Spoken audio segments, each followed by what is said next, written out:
mais dans votre intervention lors des débats, on a constaté que vous voulez au moins se mettre en corrélation ce club et l'affaire du président italien. Vous nommez votre client. Non, c'est l'exemple de tant d'autres que j'ai donné. Parce qu'on a voulu salir la peau de M. Abdou Mbaye, un homme crédible, digne, un homme d'honneur, en parlant d'Habré, en voulant installer le doute, la confusion. Tout cela, c'était pour prendre sa place. Et vous savez qui était derrière tout ça? Madame Mimi Touré. Si je la critique, vous dites que j'ai une dent contre elle, non. Je la connaissais, je l'ai connue, adepte du complot et de la magouille, pour pouvoir déstabiliser M. Mbaye et le remplacer. Mais personne n'en parle dans ce pays-là, on oublie vite. Et cette dame-là, quand je la vois faire le tour du monde, pour se préparer à l'élection présidentielle de 2017, on n'a pas de vertu, de trophée, de diplôme qu'on lui donne. Ce n'est pas la connaître réellement. Donc, il risque de dénoncer, de démasquer. Alors, tous les comploteurs, tous les magouilleurs, tous ceux qui ne connaissent pas la vertu, tous ceux qui ont tourné le dos à la vertu et à nos valeurs cardinales, il faut bien les démasquer pour que vive le Sénégal. Selon vous, Maître Mimi Touré ne mérite pas aujourd'hui le prix qu'elle a... Elle ne mérite rien d'autre que la guillotine. Elle passe tout son temps en comploter et contre Habré, et contre Abdou Mbaye, et contre Macky Sall même, qui l'a chassé du pouvoir, sachant qu'il était en train de lui creuser sa tombe. Donc, elle ne vit que de complot. En très bonne trotskiste, avec leur théorie, la révolution sera mondiale, on ne sera pas. Maître, justement, concernant le dossier Habré, aujourd'hui, la situation en est que le Tchad et les chambres africaines extraordinaires ne sont pas en parfaite odeur de sainteté. Est-ce qu'on peut s'attendre demain à ce que votre client, qu'on prononce, qu'on donne la liberté à... Qu'on le libère. Oui. On n'aurait jamais dû l'arrêter. C'est Mimi Touré qui l'a fait arrêter. Elle voulait un nom. Parce que Wade n'a pas eu cette audace, Abdou Diouf. Personne n'a osé arrêter Habré. Et elle dit, je l'arrête. Ça lui a fait un nom, c'est pourquoi elle a un prix.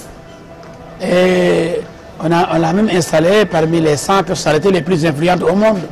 Donc Mimi Touré était là pour une ambition démesurée qu'elle avait en écrasant les Sénégalais, Habré, Abdou Mbaye et tout le monde. Seule son ambition compte.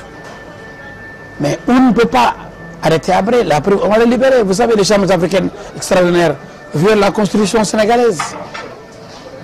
Parce que c'est Mme Mimi Touré elle-même qui a signé l'acte de descente des chambres africaines avec l'Union africaine. Et la constitution sénégalaise, malheureusement les Sénégalais ne s'intéressent pas à leur constitution. La constitution sénégalaise avertit. Seul le chef de l'État peut négocier et signer les engagements internationaux. J'ai posé la question en commission des lois à Mme Touré, à l'époque ministre de la Justice. Qu'est-ce qu'elle répond? Oui, M. Ali Badr Cissé, ministre des Affaires étrangères, m'a donné un document pour signer à sa place. Je dis, mais il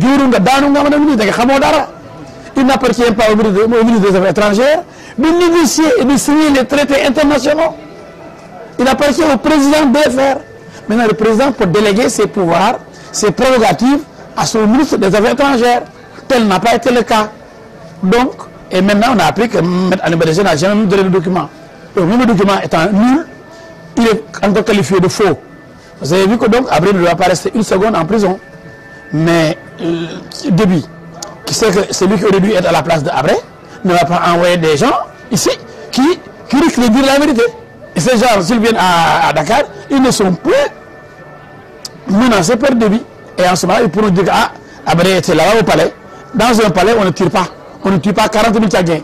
Et c'est quand on est dehors, comme Déby, responsable des services de sécurité, qu'on peut, sur le terrain, pendant les opérations, tirer, tuer. Donc Habré ne peut pas tuer, mais Déby lui peut tuer. Parce qu'il était le chef de tous les services de sécurité durant tout le règne de Habré au Tchad. Donc c'est Déby qui aurait dû être à la place de Habré. Et on a fait juste triompher la justice des vainqueurs. Lui, le vainqueur, par un coup d'État, il a remplacé Habré, il a fait coffret, il a sorti des milliards qui payent les juges qui doivent juger Habré. Vous croyez que ça c'est normal? C'est pourquoi Habré n'a aucun respect, aucune considération pour ces chambres africaines. C'est pourquoi il n'a jamais ouvert la bouche pour répondre à une seule question posée par les juges d'instruction des chambres africaines. Ils les méprisent tous. Qu'en est-il de la plainte que vous avez annoncée contre l'ancien premier? Elle a été déposée, l'audience c'est le 13 novembre. On a fait une citation directe, c'est plus rapide, en police, en audience correctionnelle, pour que Mme Mimi Touré vienne et pour être jugée sur la base du faux document qu'elle a produit en l'imputant à M. Ali Badara Cissé, ex-ministre des Affaires étrangères. Nous avons servi la citation directe, vous êtes informé que l'audience est prévue pour le 13 novembre. L'audience de Mme Aminata Touré, faussaire, ministre de la Justice, faussaire, Premier ministre, faussaire. C'est moi qui vous remercie.